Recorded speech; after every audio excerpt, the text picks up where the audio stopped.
Hey guys, it's Untitled here, and I thought I'd do a guide on Buried. I really enjoy the map so far, especially because I'm getting kind of burnt out at it. I played a lot, but I did one of these for Die Rise, and I thought I'd give another solo guide for this, and just like Die Rise, Treyarch gave us another easy map. This is the easiest zombie map they've ever put out in Black Ops 1 or Black Ops 2 or World at War, even though World at War maps were really hard. It's because of the infinite revives and the Pack-a-Punch weapon that it seems to kill the same way on every round, at least up to 50. It kills perfectly normal on that, and the infinite amount of quick revives you can have, and the perma perk that gives you all your perks when you get back up, and the time machine. There's so many backup plans you can have for this. You can go on infinite. That's sort of why I gave up. I was tired and about to go to sleep, so I'll stop blathering on. But very easy zombies map. Once you get your started up and you get the gun you need, you're good for the rest of the map.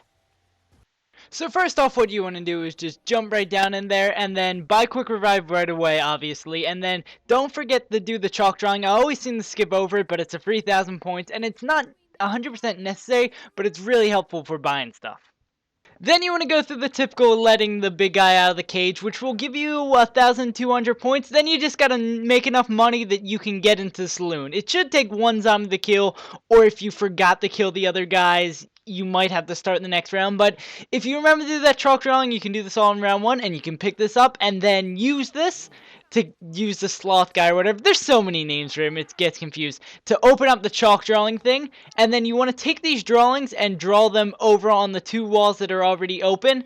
It really doesn't matter which wall you draw them on. I prefer the AN94 up here because it's the only one I actually use. Once you get linked in the game, you don't ever need the chalk drawing. So there's one right there, and then there's one right below here.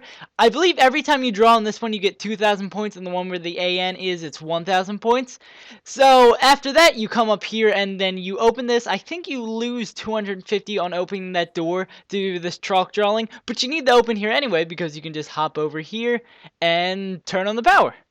So, already round 1, you're almost set to go get Jug. But while you're still in this building, you want to head downstairs and pick up the candy to help yourself in the future. And you're already here. It's like a save a second trip thing. You could do it later if you really want to. So, you come over here where the box always spawns, and you use the candy because this big guy's ability, he'll do that, and then the box will stay in place. I think it stays in place forever. I was on round 52 and it was still there, so it seems like it works.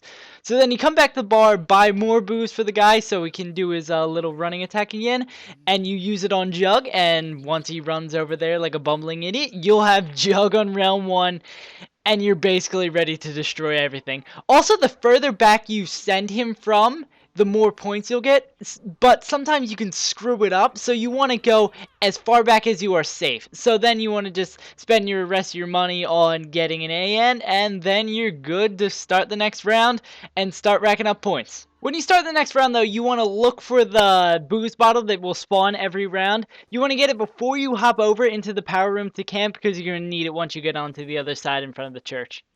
So then you go over and buy the 750 couch over here, and then you hop down into this area where you will get the giant and use that booze that you just got to open up the thing to Vulturade, and then after that you just gotta make 3,000 points so you can buy Vulturade.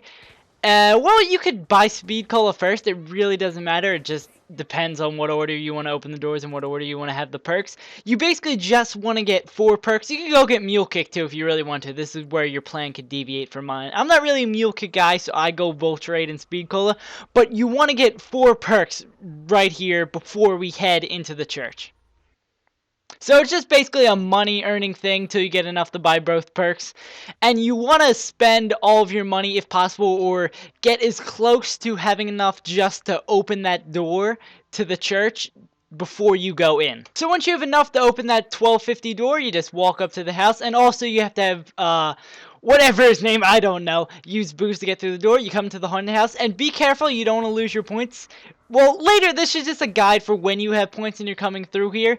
They'll always spawn in. If you move at the same speed as me, they'll always spawn at the same spot. And also make sure, if you're low on ammo, go back, buy some ammo before you come in here. Because if you don't have ammo, you're gonna get knifing them and you most likely will go down. Even though, because revives really aren't that big of a deal on this map, because you can get infinite ones, it will be a problem.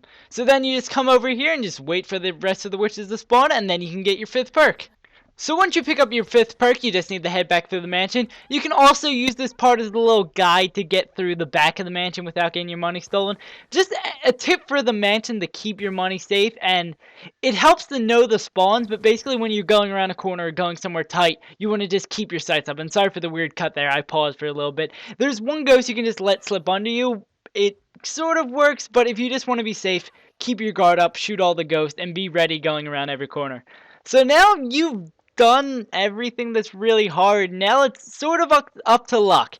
And I know using the bank in a guide, I feel like it's unclean using the bank for a guide like this, but you'll make your money back. I had 500,000 points and my bank was already full, so I had more than enough money to fill it up after the game. The bank can hold 250,000 points total, so you'll have more than enough to fill back up. So now all you need to do is hit the box and get a time machine and the paralyzer, I believe it's called, and then you're basically set for the game. You just need to earn points after that. So now it's just a matter of luck and just keeping yourself alive with the AN, which, especially if you got double tap like me, you should be definitely good with the AN. The AN is a wonderful gun. Once you have these two things, you're pretty much set for the rest of the game. And all you need to do to figure out when you're going to get your next perk, you can go every once in a while into the church or mansion or whatever to get another perk. Just look at the house, as you can see by the super slow down footage, copied time over and over again. If the lights are on, it's a time you can get a perk. If the lights are off, you need to wait another round. I think it's been said 4 rounds possibly. It's iffy sometimes, but you can just constantly go there for more perks. So now all you need to do is just make money for a couple rounds until you have enough to pack punch both of your guns. I just think it's better to go at the same time for both of them, even though you really don't need the AN pack-a-punch that much. It's just something to have. It keeps you from getting bored a little bit. Also, it's something you use on insta-kills and has a really high ammo capacity. I have something deep down inside me for the AN, but you could do it with any other gun. I really don't care. Or you can mule kick and get the ray gun or something. But once you have the paralyzer upgraded, even the paralyzer by itself, you don't need anything else because it's infinite ammo, which is amazing. So now that you've made enough money to pack a punch, just go head into the house and go do it. I suggest bringing more money than you need because, one, after you pack punch these 2 guns, there's really nothing else you need to buy. You're good for the rest of the game. It just shows how easy this map is once you break it down. Also, I would suggest coinciding it with getting a perk round. It just makes everything easier doing it all with one trip. So keep looking for those lights in the mansion. If it's lit up, it's going to be a perk round. If it's not, you can maybe wait 1 or 2 more rounds till it comes. So just link them all together, go pack punch both your guns at the same time, and then I will get into the major portion of this video where it's just talking about what circles you can run. I have one that I set up that I kind of like. There's also another one I found while just screwing around that may be faster, but it looks a whole lot riskier. So my circle running strategy is fairly simple. You just start out the round right here, sit there until zombies come. They start to overrun you, just till a lot spawn there, then you wait a little bit, get more to spawn over here. Walk a little bit more, head at the edge. I originally was back more, but I was afraid of hitting my head on that little ceiling over there and getting me stuck. That's your only problem. So then you come over here, use the little paralyzer jump, and you come back here, wait a little bit. And then this also gives you time for your paralyzer to reload. And then once you're about to get hit, you jump down. And make sure when you're jumping down, you try to do the thing before you fall. And then you just come here and just use this hallway. And you check behind your back to make sure they're not spawning behind you. If they are spawning behind you, you can always hop over that little barrier to your left there. And then you just slowly guard in here and you just keep on doing this. If you get an insta-kill, I usually go into a corner. I was kind of stupid here and almost got myself killed.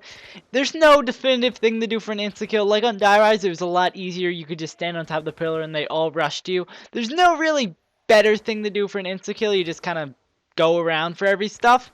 Exactly. So yeah, that's the basic strategy. You just keep running that circle, keep killing the zombies, and you have infinite ammo, so you don't have to worry about it. And if you want to use your AN for some reason and get tons of points to fill up your bank, as you can see right now, I have a full bank right now, and I have enough to almost fill my bank twice over. So you will have enough points if you use your bank money early in the game. So yeah, that's pretty much about it for Buried. It's very easy map. Oh yeah, and also your going down strategy. If you go down and you don't have the perma perk, which I don't understand. Maybe people understand by now down in the comments how you get the perma perk that you keep your perks when you go down. If you don't have that, that's what I have the time machine for. I would just immediately time machine as I go back. It would be annoying to have to redo your progress, but you're infinitely, you won buried, because you just have to survive that round and then go get your quick revive, and then you're an infinitely loop of getting stuff done. Buried is the easiest map because of the quick revive, and because this non-running out of ammo thing that is much, much easier to build and much, much easier to use than the jet gun. So I think that's it for this episode. If there's anything I missed, leave a comment down below. If you want me to clarify something, leave a comment down below. Or you just want to discuss with other people, I think you know what to do. If you enjoyed this and this helped you out, like, favorite, comment, and if you enjoy my lovely voice that doesn't get annoying after 10 minutes and you're still magically here, you could subscribe. I don't always do zombies, I'm more of like a let's player. Or you could just go look at my channel and check out some other things. You could check out the Die Rise video if you have some trouble on that, which is a very also easy map. So I've been Saves Untitled. I hope I helped out your zombie endeavors today, and I'll hopefully see you next time.